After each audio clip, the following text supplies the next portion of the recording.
Wrestling has a long history with face paint.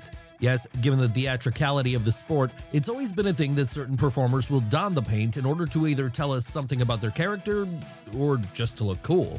And that's certainly been effective for the likes of Sting, the Road Warriors, or the Great Muta historically. But what about the modern day? Who are those stars of the present who have kept the tradition of painting your face alive? Well, that's exactly who we're going to be looking at right now, starting with Darby Allin. That's right, if you've been a fan of AEW since that company formed in 2019, then you'll be all too aware of Darby Allin, a man who many compare to a young Jeff Hardy. Why is this? Well, because pretty much every time he enters the ring, he makes us fear for his safety in a way which we can't take our eyes off of what's happening on the screen. But then it's not just his daredevil theatrics which have gotten him over. No, it's also his habit of wearing face paint. Of course, in the case of the Seattle native though, this is way more than him just trying to look cool. No, there's a deeper meaning behind why he wears the paint, and that meaning is that it's supposed to represent the reason he lives the lifestyle he does. You see, when Darby was a young man, he was involved in a pretty bad car accident, one which he was very lucky to survive. And so ever since that day, he's chosen to live life to its fullest, with his logic being that half of him passed away back then, and so he wanted to make sure the other half experienced everything it could before his time was up in full. So when he paints half his face in skull makeup then, this is telling the audience that this is the dead half of him, the half that doesn't care how dangerous it is to get powerbombed out of the ring while in a body bag or to do a dive through a pane of glass. No, as far as the former two-time TNT champion is concerned, all of this is just a part of getting everything he can out of life. And given he's one of AEW's most popular stars right now, especially with kids, we expect this attitude will eventually see him throw himself recklessly into a world title run, possibly by even being the one to beat Jon Moxley. But what about the face-painted stars of WWE? Well, for that, we need to start by looking at none other than Finn Balor.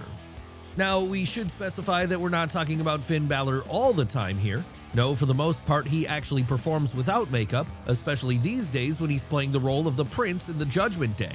But historically, he has brought out a darker side of himself from time to time, one which requires him to take on a different form, that of the Demon. Yes, whether it be in NXT or on the main roster, whenever things have gotten particularly hard for the Irishman, he's been able to call upon his final boss incarnation. And in doing so, he'll paint his face in a very aggressive way. But it's not just his face he paints when he does this. No, whenever the demon is unleashed, Balor will also cover his body in paint too, with this often being the most intimidating part of the whole look. Of course, anyone who watched him back during his days on either the UK indie circuit or as part of the New Japan roster will be well aware of his penchant for going theatrical. After all, back in those days, he was a legend of cosplay in many ways, as he would often come out to the ring dressed like comic book characters such as the Joker, Bane, or Venom. And ever since joining WWE, he's continued using the face paint with his demon incarnation. Sure, we might not have seen this version of him for a while now, not since 2021 in fact, but we've no doubt that when the time is right, it'll make a return. And when it does, it'll spell doom for whoever his opponent is on that night. Come on now, in all the appearances the Demon has made over the years, he's rarely ever lost, so don't expect him to be doing many more jobs in the future the next time the demonic face paint appears. Or who knows, maybe next time we see Finn Balor wear the paint, it'll be something different again. This is, after all, a man who likes to evolve his character from time to time. That's right, it's entirely possible the next evolution of his dark side will be something we haven't seen at all yet. One thing it likely won't involve, though, is any comedy. No, if we want a more comedic face-painted character, then we have to head back over to All Elite Wrestling, as it's there we find our next subject, Danhausen. Yes, what a weird character Danhausen is. An apparent demon who thrives on evil, but who doesn't want to come across as too evil, otherwise people won't like him. Yes, this is why he has the catchphrase of very nice, very evil. He wants to soften his image to the public, and it certainly worked because ever since his days on the indie circuit working for promotions like House of Glory, Game Changer Wrestling, and Ring of Honor, he's always gotten over with live crowds. That said, he'd reach another level of notoriety again in early 2022, as that was when he joined the AEW roster. And there, his face paint, which is based on the demon from The Exorcist, managed to make him a big hit with children, so much so that he turned into a bit of a merchandising machine. Needless to say then, this meant he'd get a lot of TV time for a while, usually as a mascot of sorts for the best friends. But he wasn't just standing at ringside all the time. No, he would occasionally get into the ring himself too. Unfortunately though, in recent months, a collection of injuries have seen him largely disappear from TV, with it currently being unclear if and when he'll return. Does this mean he'll end up jumping to WWE at some point down the line in order to share a locker room with his real-life friend CM Punk? It's certainly possible. And if he does, we've no doubt his makeup will help him make a bunch of merch money in WWE too. But for the time being, we'll have to wait and see if he returns to AEW in order to reforge his partnership with an Orange Cassidy or a Chris Statlander. Of course, if you're someone who can't wait for that, well, you can still catch him at an indie show here and there, usually along the East Coast. But for as strange as a character as Danhausen is he more unique than our next subject? Well, let's find out right now by looking at Wendy Chu. Yes, another face-painted wrestler who performs in something of a comedy style. The main thing which separates Wendy Chu from Danhausen is that rather than wrestle for AEW, she currently wrestles for WWE. But it wasn't always this way for her. No, before she took on the gimmick she currently has, Karen Q would be making a name for herself on the indie circuit in places like Ring of Honor. Once she was signed up to an NXT contract in the late 2010s, however, things would change for her character, as this was when she morphed into Mei Ying. But while Mei Ying would wear face paint, it's not her we want to focus on today. Rather, we want to focus on the gimmick which came after that, Wendy Chu. More specifically, the darker, more recent version of Wendy Chu. And that's because this is the character Karen Q plays today, with her emphasizing the new, more aggressive tone of the sleepy girl gimmick by making her face look like that of an evil clown from your own nightmares. Has this proven to be successful for the New York native in terms of getting her over? Well, it's certainly allowed her to carve out a nice role in NXT as someone who can appear from time to time and have a good match, all while using her face paint to try and intimidate her opponent. And while it hasn't seen her win any titles yet, this could all change in the future. Of course, it may not be in NXT she ends up winning any titles though. No, given her recent appearances in WWE-affiliated brands like TNA and Evolve, it might be that Wendy Chu ends up nabbing some gold there instead. And if she does that, it'll put her one step closer to getting that eventual main roster run then, a run which will hopefully allow her to break out and show what she can really do to a larger audience. After all, Karen Q remains a very good wrestler, and this, combined with a merchandisable friendly gimmick, could be everything she needs to find herself going to the next level within the next year or two, should the stars align in the right way. Hell, if she does make it to Raw or SmackDown in the near future, we may even see Wendy Chu get to win some gold there and earn some headline spots on big pay-per-views. We could certainly see her fitting right in with the Women's Intercontinental or Women's United States title division as it stands right now, something which would allow her to lock horns with one of the greats of modern-day women's wrestling, another performer who also uses face paint as a form of intimidation, a performer who goes by the name of Asuka. Yes, it would be over in her native Japan that Asuka first rose to prominence as Kana, a character who often went by the nickname of the Murder Clown on account of both the face paint she wore in the ring and the violent style of wrestling she chose to execute on her opponents. And it was the notoriety she gained doing this which would eventually see her find her way over to America in 2015 when she joined the NXT roster. At this point though, her name would no longer be Kana. No, now she'd transform into Asuka, the Empress of Tomorrow. But while that character would earn her much success on the developmental brand, including but not limited to an undefeated streak and a record 522-day-long run as women's champion, it wouldn't be this incarnation she'd remain in forever, or at least not fully. No, while Asuka would keep the name after moving up to the main roster in 2018, after a while there she'd begin to feel the urge to tap into her old self again. And that was exactly what happened during the early 2020s, as following a return from injury, the Osaka native would come back to the ring, now clad in that old murder clown makeup once again. Sure, she wouldn't call herself this name anymore, but the spirit of that character was very much alive and well in everything she was doing. And this would make her a key part of Damage Control when she joined up with them in 2023. Yes, even in a group which included names like Io Sky, Bayley, Kairi Sane, and Dakota Kai, Asuka was still able to stand out, partially on account of her vicious kicks, but also partially on account of that striking look she had. Obviously then, all of this is to say that if you see the Empress of Tomorrow coming out to the ring for a match in 2025, clad in her traditional war paint, you know she's not there to play around. No, despite now being 43 and closer to the end of her career than the beginning, she's still very much someone who enjoys inflicting pain upon her opponents in the ring. And while this hasn't led to her winning any singles titles in a while, we could certainly see this changing before all is said and done. That's right, even if she never gets another run as world champion, a spell as either Women's Intercontinental or Women's United States champion would be a great way to allow her to play to her strengths by going out there every week and having a stiff match with whoever is unlucky enough to be standing on the opposite side of the ring from her. But let's move away from the women for a moment and back over to the men instead, as it's there we find our next subject, a wrestler who had only just recently entered the WWE system, but who's already proven himself to be a hit with fans. That's right, it's time to talk about Penta. Now, many fans will have been aware of Penta for a long time now because throughout the 2010s he was doing his best to bring Lucha Libre to the forefront with his work in places such as AAA, CMLL, and Lucha Underground. And when he wasn't doing this, he was also making regular appearances for American indie promotions like Pro Wrestling Guerrilla and Major League Wrestling as well.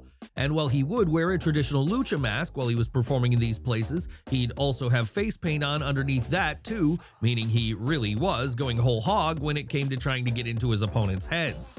Yes, perhaps in case an opponent tried to remove his mask mid-bout, a big no-no in lucha culture, the Ecatepec native would also take the extra precaution of painting his face in a skull makeup before he went out to the ring, something you can see if you look at the lower part of his face during matches.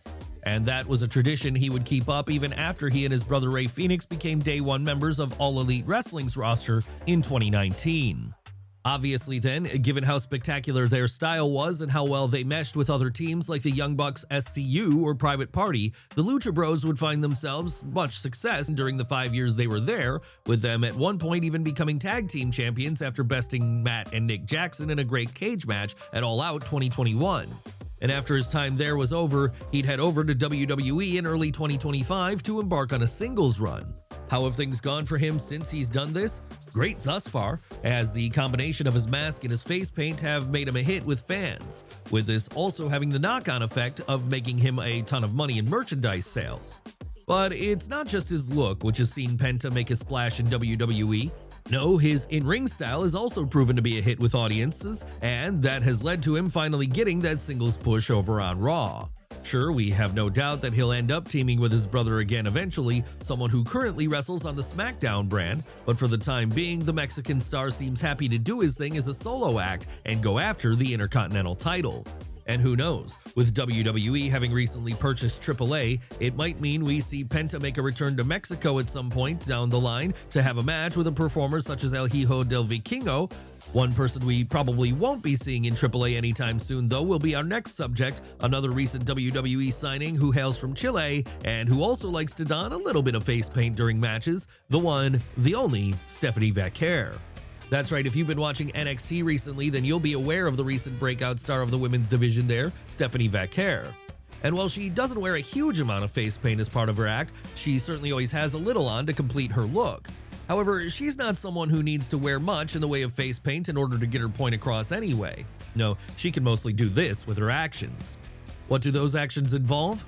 Well, as far back as her days in CMLL, she was showing us her styling that mixes lucha libre with hard-hitting action to create something which usually earns her the win before all is said and done.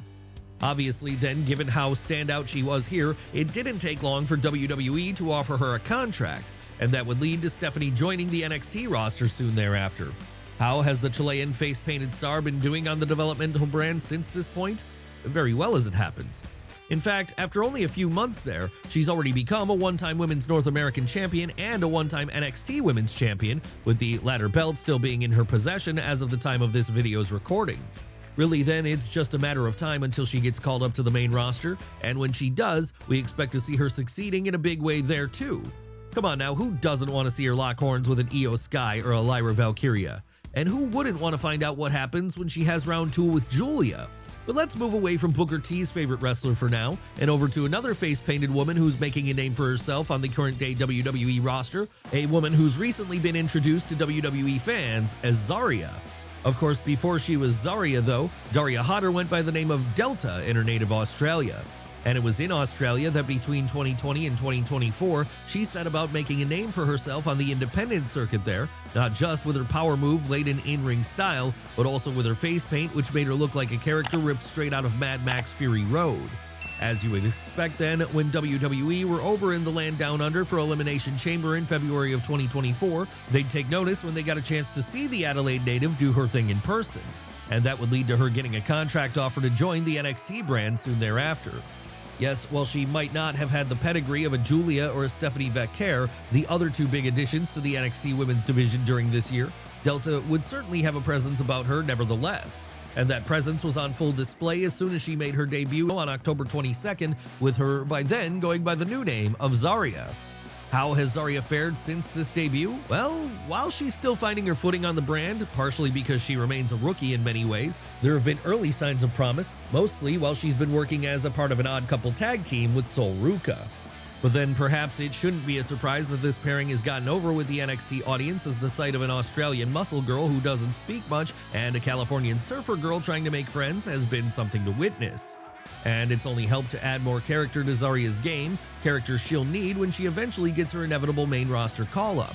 Yes, once either Raw or SmackDown comes calling, it's things like this which will help the Adelaide-born star to stand out on those rosters, all while helping her to win some titles in the process. That said, before she reaches this level, there's every possibility Zarya will win some gold on the developmental brand first, either in the form of the Women's North American Championship or the NXT Women's Championship. And if she's able to do this, she'll be one of the very few face-painted women who've been able to achieve such an honor. But what about our next subject? Another performer that spent some time in NXT but mainly wrestles for TNA, that being Rosemary. Now, Rosemary is someone who's been around for a long time at this point, far longer than her current run in the Impact Zone. That's right, throughout the 2010s, she'd spend a lot of time in the indie wrestling circuit in places like Shimmer Women's Athletes, the very company where she at one point became a tag team champion alongside Sarah Del Rey. And it was there she'd stand out from the pack with her painted face, which made her look like something straight out of a zombie movie, certainly not the kind of woman you wanted to mess with. Obviously then, this intimidation factor would help Holly Lett come in to find much success and impact between 2016 and the present day, with some of her most notable moments including her 4 runs as Knockouts Tag Team Champion and her 1 run as Knockouts World Champion. But it wasn't just titles which made Rosemary a player in the TNA Women's Division. No, it was also her ability to bring the spooky, as she memorably did during the whole storyline involving Su Yung and Allie towards the end of the 2010s. What has Rosemary been doing since that angle came to an end? Plenty, as it happens. Yes, when she's not working her full-time dates for Impact, she's also finding time to do one-shots in other promotions as well. Promotions like AAA and the super indie of the modern-day America, Deadlock Pro Wrestling. And then there's their appearances on NXT television. That's right, as part of the working relationship TNA and WWE now have, the Winnipeg native has been able to show up to challenge the likes of Kalani Jordan and Tatum Paxley in one-on-one competition. Clearly then, the next question many people have for the face-painted star is, will this eventually see her make the jump over to WWE full-time? It's certainly a possibility for any big TNA talent in 2025, and if she does that, will she be able to get an eventual main roster run where she can bring her spooky antics to either Raw or SmackDown in programs against a Rhea Ripley or a Tiffany Stratton? We guess we'll just have to wait and see. In the meantime, though, we'll only be too happy to watch Rosemary do her thing on Impact, and there show why sometimes wearing face paint can be a big positive to a wrestler's whole presentation. But then the same could be said about everyone we've looked at today, as they all prove that even in the modern day, good face paint could be an important thing in getting a character over.